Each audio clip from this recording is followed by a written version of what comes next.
house at Black Hollow. It was a cold October evening when Daniel received the letter. The envelope was old, yellowed, and sealed with dark red wax bearing the symbol of a tree, dead and leafless. He didn't recognize the handwriting, but the message was simple. You've inherited the house at Black Hollow. Come alone. Midnight. Daniel had no living relatives, at least none he knew of. But curiosity got the better of him, and by nightfall he was driving down the winding roads toward the cursed little village called Black Hollow.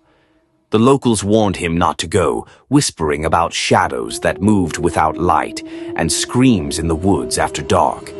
The house stood like a corpse on a hill, large, broken, and groaning in the wind. It looked as if it had been abandoned for decades. As Daniel stepped inside, the door creaked shut behind him on its own. The air turned cold. The smell of rotting wood and something older, thicker, filled his lungs. Inside, the house was strangely intact, dusty but untouched. Portraits of pale, stern people lined the walls. Their eyes seemed to follow him. One picture in particular caught his eye.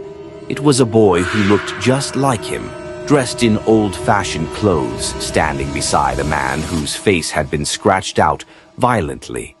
Daniel explored further, discovering strange runes carved into the floors beneath the carpets, and an old grandfather clock that ticked backward. The basement door was locked, but something scratched from the inside, slow and rhythmic.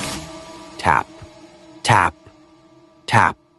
He found an old journal in the attic belonging to a man named Elias Thorne, his great-grandfather, apparently. The last entry read, "The boy must never return. The bloodline is cursed. We sealed it away. But if he comes back, it will wake." Suddenly, the wind howled louder, and Daniel heard something slam in the basement. The door was open now. He didn't open it. Against his better judgment, he went down the stairs. It was darker than night. The walls bled black, as if the house itself was rotting from the inside. In the center of the basement was a pit, deep, pulsing, alive. And from it, a voice rose. "Daniel, welcome home." The ground shook. Shadows climbed the walls like living things. Daniel tried to run, but the stairs were gone. The house had sealed itself.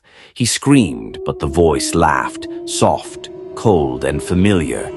His great-grandfather hadn't sealed something in the pit. He had sealed the Thorne bloodline out of it. But now it had returned,